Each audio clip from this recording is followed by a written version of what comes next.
Hello friends, બાથરૂમમાં નહાતી વખતે આખા ફ્લોર પર પાણી ફેલાઈ જાય છે. આ એક મોટી સમસ્યા છે. આપણે ઘણીવાર બાથરૂમની ટાઇલ્સ પાછળ લાખો ખર્ચીએ છીએ, પણ શાવર પાર્ટીશન ભૂલી જઈએ છીએ. જ્યારે આખા બાથરૂમમાં પાણી ફેલાય છે ત્યારે લપસી જવાનો ડર સૌથી વધુ રહે છે, ખાસ કરીને બાળકો અને વડીલો માટે. ગ્લાસ શાવર પાર્ટીશન લગાવવાથી તમારું બાથરૂમ ડ્રાય ઝોન અને વેટ ઝોનમાં વેચાય છે. આનાથી સફાઈ કરવામાં સરળતા રહે છે, બાથરૂમમાં બાકીના ફર્નિચરને પણ નુકસાન થતું નથી અને ટફન ગ્લાસનો ઉપયોગ કરવાથી તે મજબૂત પણ રહે છે અને જોવામાં અત્યંત આધુનિક લાગે છે. બાથરૂમને હંમેશા કોરું રાખવું એ માત્ર લક્ઝરી નથી, પણ હાઇજીન માટે પણ જરૂરી છે.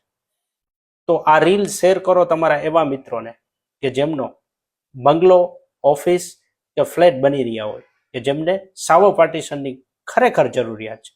થેન્ક યુ, ધન્યવાદ.